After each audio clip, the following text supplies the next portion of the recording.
오늘은 저희가 매일 수만 번씩 하는 거 있잖아요. 숨쉬기. 근데 아마 깊게는 생각 안 해보셨을 거예요. 바로 이 코로 숨쉬기에 대해서 아주 흥미로운 이야기를 좀 나눠보려고 합니다. 혹시 우리 코가 그냥 공기 통로가 아니라 뭔가 되게 중요한 화학 물질을 만들어내는 뭐랄까 발전소 같은 역할을 한다는 얘기 들어보셨어요? 네, 맞습니다. 코가 우리가 생각하는 것보다 훨씬 더 정교하고 또 중요한 기능을 하는데요. 오늘 저희가 주목할 건 바로 산화질소, NO라고 하는 아주 작은 기체 분자입니다. 이 자료들을 보니까 코로 숨 쉴 때 이 산화질소가 어떻게 생기고 또 이게 폐 기능이나 우리 몸 전체 건강에 어떤 영향을 주는지, 그리고 더 나아가서 천식이나 COPD 같은 호흡기 질환 관리에는 이걸 어떻게 활용할 수 있는지, 이런 최신 연구 결과나 임상 사례들이 아주 자세히 나와 있더라고요. 네, 그래서 오늘 이 자료들 통해서 저희 목표는 아주 명확합니다. 왜 자꾸 코로 숨 쉬세요 하는지, 그 핵심에 있다는 산화질소, NO가 도대체 뭐라는 건지, 그리고 우리가 무심코 하는 이 호흡이랑은 뭐가 근본적으로 다른 건지 좀 속 시원하게 알아보는 거죠. 그리고 마지막에는 이 지식을 어떻게 우리 건강을 위해 써먹을 수 있을지 구체적인 방법까지 알아보겠습니다.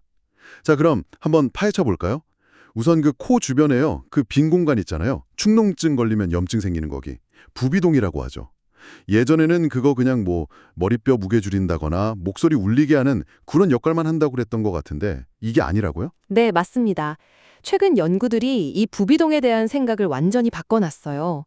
부비동은 절대 그냥 빈 공간이 아니고요. 우리 몸에 아주 중요한 산화질소 생물 반응기, 그러니까 NO를 만드는 공장 같은 곳이라는 게 밝혀졌습니다. 이걸 제일 잘 보여주는 게 NO 농도 차이예요. 농도 차이요? 얼마나 다른데요? 정말 놀라실 거예요. 부비동 안에 NO 농도는 평균적으로 22,000에서 한 29,000 ppb 정도 되거든요. 근데 병원에서 인공호흡기 달고 기관으로 바로 숨쉬는 환자분들 있잖아요. 그분들 폐 쪽 하기도의 NO 농도는 겨우 2에서 4 ppb 정도예요. 네, 2에서 4요. 와, 그럼 부비동이 수백 배, 수천 배 높다는 거네요? 그렇죠. 이 엄청난 농도 차이가 바로 부비동이 NO의 주 생산 공장이자 저장 창고라는 명백한 증거입니다. 와, 수천 배라니. 진짜 상상하기 힘든 차이인데요? 아니, 어떻게 몸의 특정 공간에서만 이렇게 많은 NO를 만들 수가 있는 거죠? 뭔가 특별한 게 있겠죠? 바로 그겁니다. 비밀은 부비동 점막 상피세포에 있는 특별한 효소 때문인데요. 유도성 산화질소 합성 효소, 줄여서 INOS라고 하는 효소에 좀 특별한 형태가 거기 있어요. 보통 우리 몸에서 INOS는 염증 같은 게 있을 때 유도돼서 활성화되고 NO를 많이 만들어서 면역 반응에 쓰이거든요. 근데 부비동에 있는 이 INOS는 좀 달라요. 특별한 염증 자극이 없어도 평상시에도 계속 꾸준히 활성화돼서 높은 수준의 NO를 만들어냅니다. 이걸 구성적 발현이라고도 해요. 아, 그러니까 염증이 아니라 그냥 늘 정상 상태에서도 계속 NO 공장이 돌아가고 있다는 거군요. 네, 맞습니다. 정확해요. 이 부비동의 특별한 INOS가 L-아르기닌이라는 아미노산을 원료로 해서 산소랑 NAD, PHD 같은 것들의 도움을 받아 NO랑 L시트를린이라는 걸로 계속 바꾸고 있는 거예요. 뭐랄까, 우리 몸에 내장된 천연 NO 생산 라인 같은 거죠. 이야, 우리 몸 진짜 신기하네요. 코 안쪽 작은 공간에서 그런 화학 공장이 계속 돌아가고 있었다니. 그럼 이 엄청난 NO는 그냥 부비동 안에만 있는 거예요? 깊숙이 전달된다는 거예요. 마치 공기를 통해서 중요한 메시지를 폐로 직접 배달하는 에어로크림 메신저처럼 작용하는 거죠. 이게 코호흡과 입호흡의 아주 큰 차이점 중 하나입니다. 폐까지 배달된 NO 메신저. 그게 구체적으로 어떤 좋은 일들을 하는지 정말 궁금해지는데요. 단순히 세균 죽이는 거 말고 또 있겠죠? 이 정도 농도면 뭔가 더 있지 않을까요? 네, 맞습니다. 폐혈관 NO는 정말 다양한 역할을 해요. 여러 가지가 있는데 가장 중요한 것 중 하나가 폐혈관을 아주 강력하게 넓혀주는 겁니다. 폐혈관 확장 효과죠. 원래 NO는 혈관 안쪽에서 만들어져서 혈관 근육을 이완시키는 신호물질로 알려져 있잖아요. 코에서 온 NO도 폐혈관에 똑같이 작용해서 혈관을 넓혀줍니다. 폐혈관을 넓히는 게 왜 중요하죠? 그냥 피가 잘 돌게 하는 건가요? 단순히 피 잘 돌게 하는 것 이상이에요. 더 중요한 건 NO가 폐혈관을 선택적으로 넓힌다는 점입니다. 폐는 공기가 들어오는 폐포랑 그 주변 모세혈관으로 되어 있는데 모든 폐포에 공기가 똑같이 들어가는 건 아니거든요. 근데 신기하게도 NO는 공기가 잘 통하는, 즉 환기가 잘 되는 폐포 주변의 혈관을 딱 골라서 확장시켜요. 그래서 그쪽으로 피를 더 많이 보내주는 거죠. 아, 그러니까 공기 많은 곳으로만 피를 몰아주는 거네요. 바로 그거예요. 이게 바로 폐기능 효율을 나타내는 지표인 환기 관류 비율, VQ 비율이라고 하는 걸 최적화하는 핵심 원리입니다. 생각해보세요. 공기는 많은데 피가 안 가거나 피는 많이 가는데 공기가 없으면 산소 교환이 잘 안 되겠죠? NO가 똑똑하게 공기 많은 쪽으로 피를 보내서 가스 교환 효율을 최대한 높이는 거예요. 그 결과 우리 피 속으로 산소가 훨씬 더 많이 들어올 수 있게 되죠. 실제로 여러 연구에서 코로 숨쉬는 게 입으로 숨쉬는 것보다 혈중 산소 농도를 최대 10%에서 많게는 18%까지 올릴 수 있다고 보고됐어요. 18%요? 와, 거의 20% 가까이의 산소 흡수율이 높아지는 거잖아요. 그냥 숨 쉬는 방식 하나 바꿨는데 말이죠. 와, 혈관 확장, 산소 교환 말고 또 다른 중요한 역할도 있나요? 네, 또 중요한 게 기관지 확장입니다. NO는 숨길, 즉 기도를 둘러싼 근육도 이완시키는 역할을 해요. 우리 신경계에 NANC 신경계라는 게 있는데 NO가 여기서 기도를 이완시키는 주요 신경 전달 물질 중 하나로 작용합니다. 쉽게 말하면 NO가 숨길을 좀 더 넓고 편안하게 열어줘서 공기가 더 잘 통하게 하고 숨 쉬는데 힘이 덜 들게 해준다는 거죠. 혈관도 넓히고 기도도 넓히고 정말 숨쉬기 좋게 만들어주는군요. 아까 잠깐 얘기하셨던 면역 기능, 이것도 중요하죠. 맞습니다. 세 번째 중요한 역할은 선천 면역 강화입니다. 아까 말씀드렸듯이 부비동 NO 농도가 엄청 높잖아요. 이 높은 농도의 NO 자체가 강력한 항균, 항바이러스, 항진균 효과를 가져요. 그래서 숨 쉴 때 코로 들어오는 나쁜 균들에 대한 1차 방어선 역할을 하는 거죠.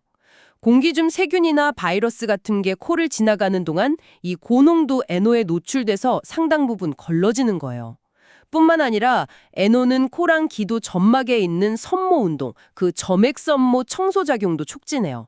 섬모가 열심히 움직여서 나쁜 물질 묻은 점액을 밖으로 잘 밀어내는 거죠. 와, 들을수록 코가 정말 대단하네요. 그냥 공기청정 필터인 줄만 알았는데 막 살균 가스로 뿜고 혈관 기도까지 관리해주는 만능 기관이었어요. 그렇다면 입으로 숨 쉬는 건 이 좋은 걸 그냥 다 놓치고 있다는 거네요. 네, 정확하게 보셨습니다. 입으로 숨 쉬면 코가 해주는 이 중요한 기능들을 그냥 다 건너뛰는 거예요. 일단 기본적인 공기 여과, 가습, 가온 기능이 없어지죠.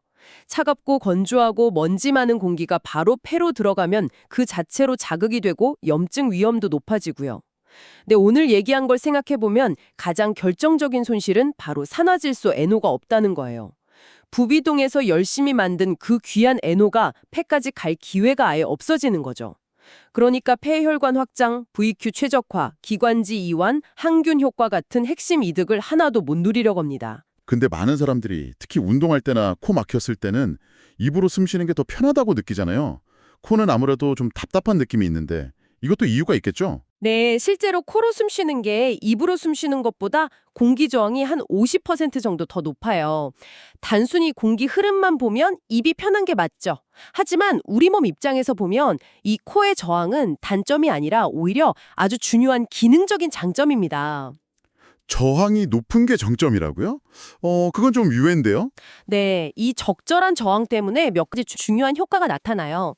첫째, 숨 쉬는 속도가 자연스럽게 느려집니다. 더 천천히 깊게 쉬게 돼요.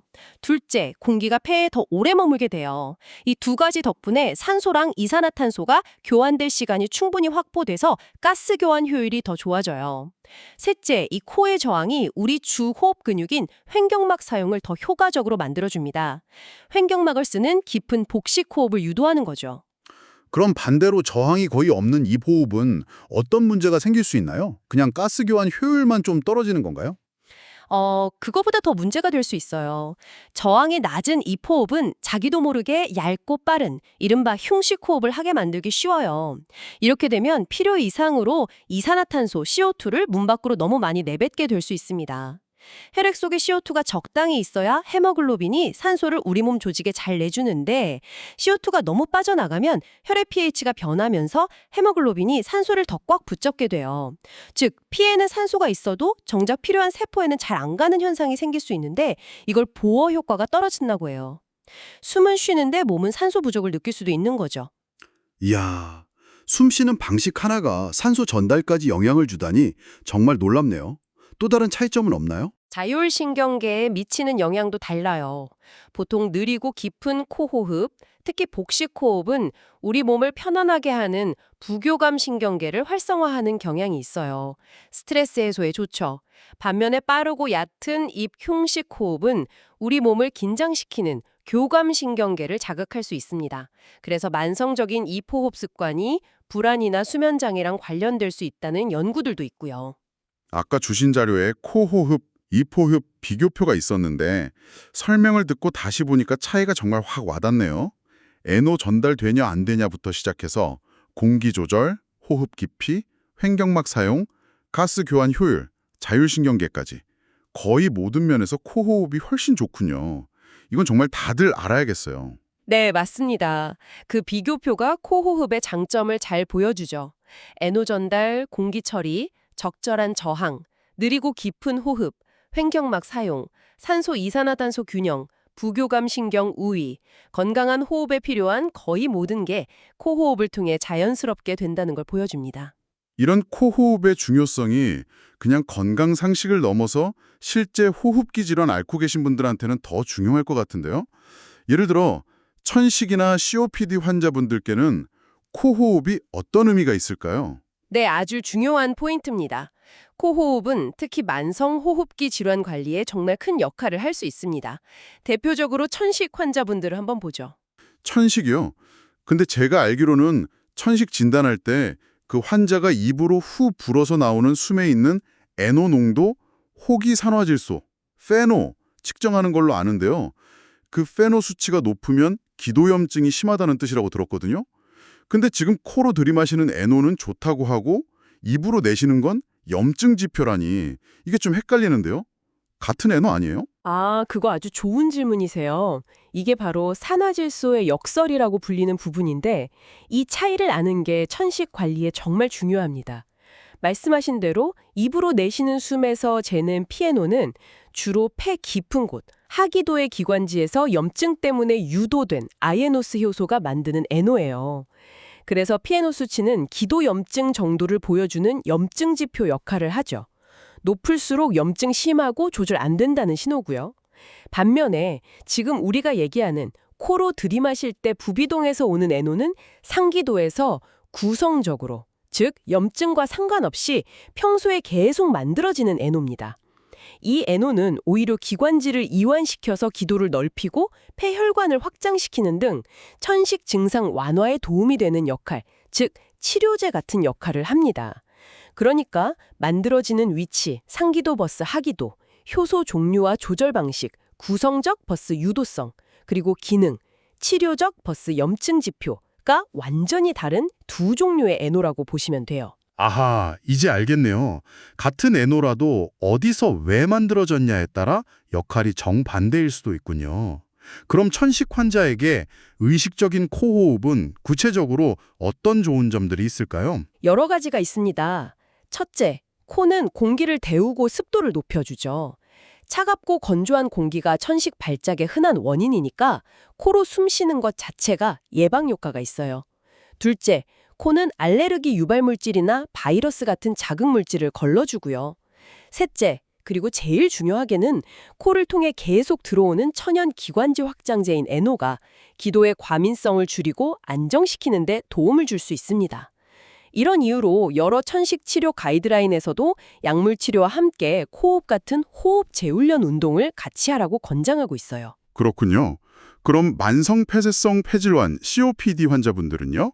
COPD는 폐 기능 자체가 안 좋아서 숨쉬기 힘드실 텐데 코호흡이 도움이 될까요? COPD 환자분들은 만성 염증 때문에 기도가 좁아지고 폐포도 손상돼서 가스 교환 능력이 떨어져 있는 경우가 많죠. 그래서 숨쉬기가 힘들고 조금만 움직여도 숨이 차서 입으로 막 헐떡이는 경우가 많아요. 근데 아까 말씀드렸듯이 이런 얕고 빠른 입호흡은 오히려 더 비효율적이고 숨쉬기 힘들게 만들 수 있어요. 반면에 코호흡은 여러 면에서 COPD 환자에게 도움을 줄 수 있습니다. 첫째, 코에서 나오는 NO가 폐혈관을 넓혀서 VQ 비율을 개선하니까 혈중 산소 포화도 SpO2를 높이는 데 도움이 될 수 있고요. 둘째, 코호흡의 자연스러운 저항이랑 느린 호흡 유도 효과가 숨을 내쉴 때 작은 기도가 확 찌그러지는 걸 막아주는 역할을 해요. 이건 COPD 환자들이 재활할 때 배우는 입술 오므리기 호흡과 비슷한 원리인데 호흡 곤란을 줄이고 호흡 효율을 높이는 데 도움이 됩니다. 실제로 코호흡 훈련이 COPD 환자에 대해 효과가 있다는 연구 결과 같은 것도 있나요? 네, 몇몇 흥미로운 연구들이 있어요. 예를 들어 폐 재활하는 COPD 환자들한테 Fair Breath시 같은 특수 비강 저항 장치를 쓰게 하거나 요가 호흡법 중 하나인 교대 비강 호흡법을 꾸준히 시켰더니 안 그런 환자들보다 운동 능력, 6분 걷기 거리가 좋아지고 삶의 질 점수도 올라가고 호흡 곤란 지수도 의미 있게 개선됐다는 보고들이 있습니다. 또 코호흡을 통한 NO 공급이 COPD의 심각한 합병증인 폐교혈압 진행을 늦추거나 좀 완화하는 데도 도움이 될 수 있을 걸로 기대하고요. 마지막으로 폐섬유화증 PF 환자는 어떨까요? 폐가 딱딱하게 굳는 병이라 정말 힘드시다고 들었는데 코호흡이 여기서도 도움이 될 수 있을까요? 폐섬유화증에서 NO 역혈은 사실 천식이나 COPD만큼 딱 떨어지진 않고 좀 복잡해요. 어떤 연구는 염증 과정에서 생긴 아이노스 유래 NO가 오히려 섬유화를 악화시킬 수도 있다고 하기도 하고요. 하지만 병 자체에 대한 영향과는 별개로 NO의 폐혈관 확장 효과는 폐섬유화증 환자에게도 분명히 도움이 됩니다. 왜냐하면 폐섬유화증 환자를 힘들게 하고 사망에 이르게 하는 주된 원인 중 하나가 폐 조직이 변하면서 생기는 심각한 폐고혈압, pH거든요. 코호흡으로 계속 들어오는 NO는 이 폐고혈압을 완화하는 데 중요한 역할을 할 수 있습니다. 그렇다면 산소 치료를 받는 폐소묘화증 환자분들한테는 코호흡이 더더욱 중요하겠네요. 바로 그겁니다. 이 점이 실제 병원에서 종종 놓치기 쉬운데 아주 중요해요. 많은 폐섬유화증 환자들이 산소 부족을 보충하려고 코에 작은 관, 비강 캐뉼라 꼽고 24시간 산소 치료를 받으시거든요. 근데 이때 환자가 습관적으로 입으로 숨을 쉬어버리면 코로 힘들게 넣어주는 보충산소의 상당 부분이 폐까지 잘 안 가고 그냥 입 밖으로 새거나 희석돼 버려요. 산소 치료 효과가 뚝 떨어지는 거죠. 따라서 산소 치료 중에는 반드시 코로 숨 쉬도록 교육하고 격려하는 게 정말 중요합니다.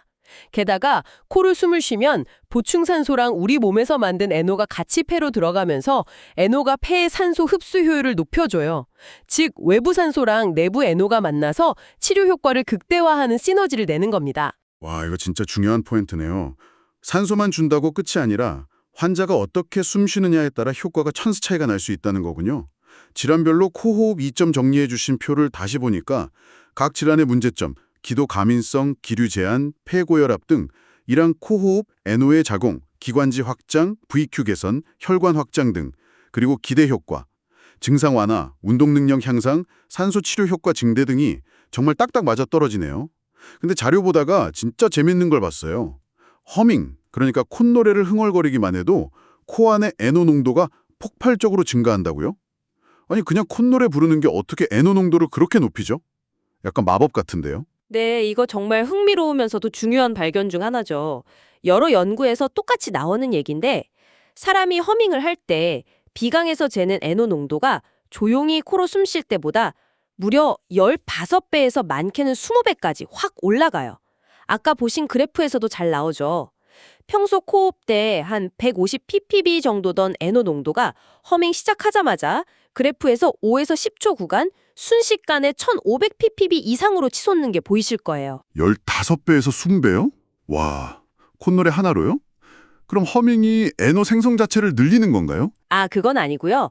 허밍이 NO 생성 자체를 늘리는 게 아니라 이미 부비동 안에 고농도로 쌓여있는 NO를 효과적으로 배출시키는 역할을 합니다.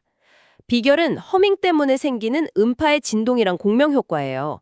이 진동이 부비동이라 비강을 연결하는 작은 구멍, 부비동구 주변의 공기 흐름을 엄청나게 증가시켜서 뭐랄까 창고문 열고 환풍기 돌리듯이 부비동 안에 갇혀있던 고농도 NO가스가 비강 안으로 확 흘러나오게 만드는 거예요. 아하, 만드는 게 아니라 저장된 걸 효과적으로 꺼내 쓰는 거군요. 와, 진짜 기발한 원리네요. 그럼 이걸 실제로 진단이나 치료에 쓸 수도 있겠는데요? 네, 실제로 임상에서 활용할 가능성이 연구되고 있어요. 예를 들어 만성 부비동염 같은 걸로 부비동구가 막힌 환자는 허밍을 해도 비강 내 NO 농도가 잘 안 올라가거든요.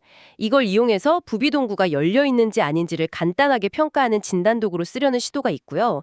또 허밍으로 NO 배출을 늘리면 NO 자체에 항균, 항바이러스 효과도 있고 부비동 환기도 잘 되게 하니까 만성 부비동염 환자의 증상 완화에 좀 도움이 될 수 있다는 보고들도 있습니다. 실제로 매일 허밍 꾸준히 해서 약이나 수술 없이 만성부비동염 좋아졌다는 사례 보고들도 있고요. 정말 놀랍고 실용적인 정보네요. 그럼 이 재밍은 허밍을 포함해서 우리가 일상에서 코호흡을 좀 습관으로 만들고 꾸준히 실천할 수 있는 구체적인 방법 같은 게 있을까요?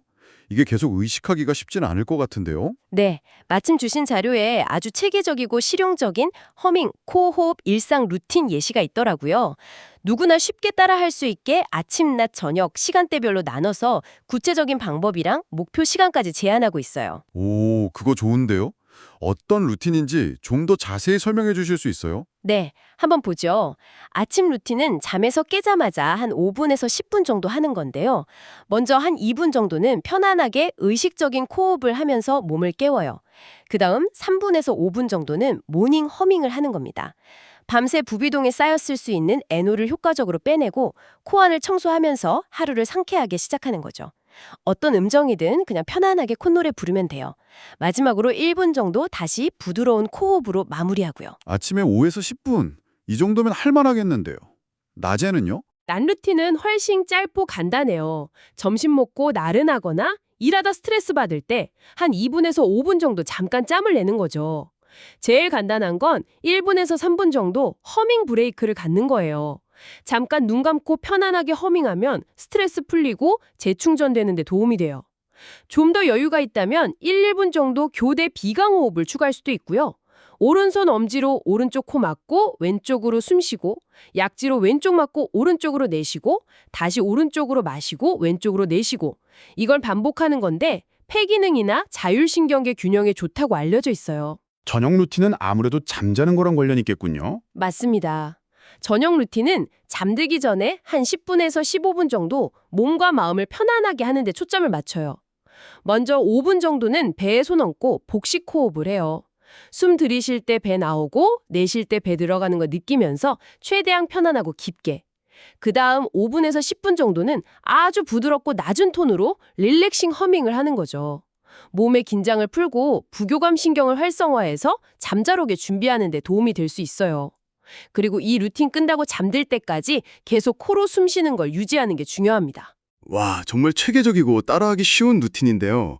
이 루틴 말고 평소에 코호흡을 생활화하려면 어떤 팁이 있을까요? 가장 기본은 말하거나 밥 먹을 때 빼고는 항상 입 다물고 코로 숨 쉬는 걸 의식하는 습관을 들이는 거예요. 평소 걷거나 가볍게 뛸 때도 가능하면 코호흡 유지하려고 노력해 보시고요. 코가 자주 막히면 자기 전에 따뜻한 식염수로 코 세척하는 게 도움될 수 있고 오히려 코 막혔을 때 가볍게 허밍을 해보는 게 코 뚫는 데 도움이 될 수도 있어요. 처음부터 너무 완벽하게 하려고 하지 말고 짧게 시작해서 점진적으로 시간 늘려가고 습관 만들려고 스마트폰 알람 같은 거 활용하는 것도 좋은 방법이고요. 자, 오늘 저희는 코로 숨 쉬는 게 왜 중요한지, 그리고 그 중심에 있는 산화질소, NO라는 이 놀라운 분자에 대해서 정말 깊이 있게 알아봤습니다. 오늘 나눈 이야기를 간단히 정리하면 우리 코는 그냥 공기 통로가 아니라 부비동에서 강력한 NO를 계속 만들어내는 중요한 화학 공장이자 발전소라는 것. 이 NO는 코로 숨 쉴 때 폐로 가서 폐혈관이랑 기도를 넓혀 산소 교환 효율을 높이고 동시에 외부 병원균 방어 역할까지 한다는 것. 그리고 반대로 입으로 숨 쉬는 습관은 이런 코의 중요한 기능과 NO 혜택을 다 놓칠 뿐 아니라 오히려 비효율적인 호흡이랑 과도한 CO2 배출로 건강에 안 좋을 수 있다는 점을 확실히 알았습니다. 네, 맞습니다. 특히 천식 COPD, 폐섬유화증 같은 만성 호흡기 질환을 앓고 계신 분들께는 코 호흡이 약물 치료와 더불어서 질환 관리하고 삶의 질 높이는 데 아주 중요한 비약물적 방법이 될 수 있다는 점을 강조하고 싶어요. 또 허밍이라는 아주 간단하고 즐거운 행동이 부비동 NO 배출을 극대화해서 여러 건강 이득을 줄 수 있다는 사실과 오늘 소개해드린 121 루틴으로 누구나 쉽게 코호흡과 허밍을 생활 속에서 실천할 수 있다는 점도 꼭 기억해 주시면 좋겠습니다.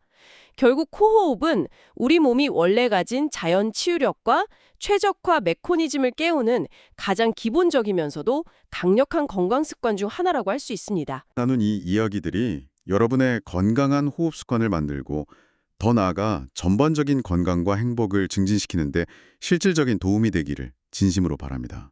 마지막으로 오늘 나눈 이야기에서 한 걸음 더 나아가서 생각해 볼 만한 질문 하나 던져드리고 싶습니다. 우리가 어떻게 숨 쉬느냐가 단순히 공기 마시는 걸 넘어서 우리 몸 안에 천연 약국 문을 여는 열쇠가 될 수 있다고 얘기했는데요. 그렇다면 혹시 우리가 잠자는 동안, 그러니까 무의식 상태에서의 호흡 패턴 있잖아요. 코로 쉬는지 입으로 쉬는지 얼마나 깊고 규칙적으로 쉬는지 등 이게 다음 날 깨어났을 때의 기분이나 집중력, 몸의 에너지 수준 그리고 장기적인 건강에는 또 어떤 영향을 미치고 있을까요? 어쩌면 다음번에는 이 수면 중 호흡의 기밀에 대해 더 깊이 파헤쳐보는 시간을 가져보는 것도 흥미로울 것 같습니다.